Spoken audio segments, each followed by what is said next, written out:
La rigueur, mais ça manque de rigueur, c'est clair. En question principale, je reconnais maintenant le député de Maurice Richard. Madame la Présidente, on apprend aujourd'hui que l'un des principaux architectes du projet d'identité numérique du Québec est un fraudeur dans le collimateur de l'Autorité des marchés financiers depuis 2017 et qu'il faisait même d'une ordonnance pour bloquer ses actifs personnels dès 2018. Alors la question, comment ce criminel s'est retrouvé en charge d'un projet aussi sensible que l'identité numérique des Québécoises et Québécois? Est-ce qu'on doit vraiment comprendre qu'il n'y a aucune habilitation de sécurité pour les consultants externes dans le ministère de la cybersécurité?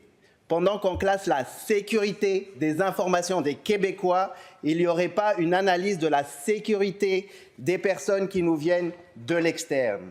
Madame la Présidente, on comprend mieux pourquoi ce gouvernement refuse que la commission d'enquête SACLIC englobe la transformation numérique au complet et qu'il y place même un président ami de la ministre du Trésor comme expert ou un expert qui est sur la feuille de paie du ministre de la Sécurité publique. La réponse du ministre de la Cybersécurité et du Numérique. Merci, Madame la Présidente. Madame la Présidente, mon père me disait toujours l'avenir est à ceux qui se lèvent tôt. Donc, je me lève tôt, je lis beaucoup de médias, puis je termine souvent avec le Journal de Montréal. Puis quand je suis arrivé à l'article du Journal de Montréal qui faisait la une, j'ai été me faire un café, Madame la Présidente.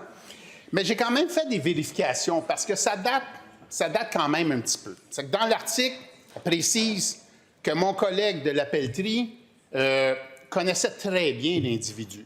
Ce qui est faux, Madame la Présidente. L'article aussi stipulait que cette personne dirigeait le dossier d'identité numérique. Ce qui n'est pas vrai, Madame la Présidente. Madame la Présidente, je voudrais préciser qu'en plus, c'était à l'étape du début du projet avec une preuve de concept. Madame la Présidente, je peux utiliser mon cellulaire, faire une preuve de concept en une semaine. Madame la Présidente, le premier ministre a été clair. Il y a 65 jours, ils m'ont donné un mandat précis de livrer les projets, de livrer dans les budgets, d'avoir une rigueur. Madame la Présidente, et c'est ce que je vais faire, c'est ce que j'ai fait pendant 35 ans, puis on va réussir. Première complémentaire. Vous l'avez entendu, Madame la Présidente, il n'y a eu aucune enquête de sécurité sur quelqu'un qui clairement était un fraudeur. Ce ministre-là, il place encore nos données personnelles des Québécoises et Québécoises chez Amazon, là, alors qu'il y a le Cloud Act qui permet au gouvernement de Trump d'aller piger dans les informations personnelles des Québécois sans même que ni les Québécois ni lui-même ne soient au courant. Ce ministre veut ramasser des données sur les données biométriques des Québécoises et il veut qu'on lui fasse confiance. La réponse du leader du gouvernement. Madame la Présidente, on prend ça extrêmement au sérieux. D'ailleurs, cette personne-là n'est plus à l'emploi du ministère de la Cybersécurité et du Numérique.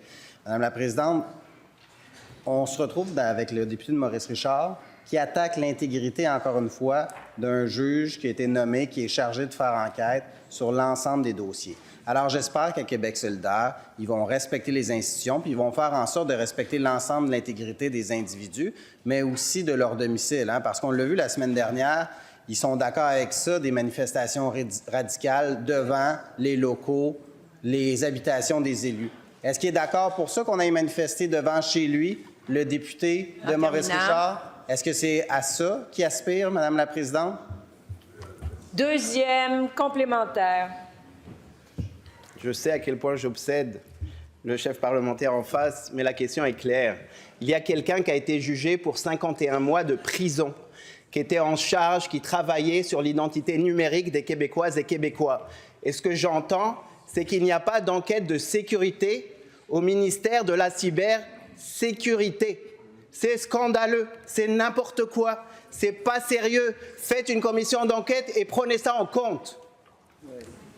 Et vous vous adressez à la présidente. La réponse du leader du gouvernement. Madame la Présidente, cette situation-là a pris fin il y a de cela 5 ans. La responsabilité d'assurer la sécurité et la vérification des antécédents judiciaires relève notamment de la fonction publique et ils ont agi au moment opportun. Cela étant, Madame la Présidente, la question, c'est de savoir, est-ce que le député de Maurice Richard, lui, agit au moment opportun, par ses gestes, par ses paroles, par ses actions? quand vient le temps de s'excuser à cette Assemblée nationale-là, quand vient le temps de dénoncer les violences qui sont faites envers les élus, quand vient le temps de dénoncer les manifestations qui sont Oui, faites devant... je vous reconnais, Monsieur le leader du deuxième groupe. Quel est votre appel au règlement? 35.5 qui s'attaque directement à la conduite d'un député. C'est interdit par le règlement. Merci. Moi, je vous invite surtout à revenir sur le sujet, Monsieur le leader du gouvernement. Il vous reste 13 secondes. C'est des critiques constructives et une constatation factuelle du comportement du député de Maurice-Richard, Madame la Présidente, qui a fait honte à cette Assemblée à de nombreuses reprises, Madame la Présidente. Bon. Oui, Monsieur le leader du deuxième groupe, je sais ce que vous allez dire et regardez-moi aller. Monsieur le leader du gouvernement, au même titre où la semaine dernière, je demandais au premier ministre de retirer le mot « honte » et de faire honte, on ne le dit pas. Retirez-le, je vous prie, nous allons poursuivre. Je retire, Madame la Présidente. Merci, c'est parfait comme ça. Alors,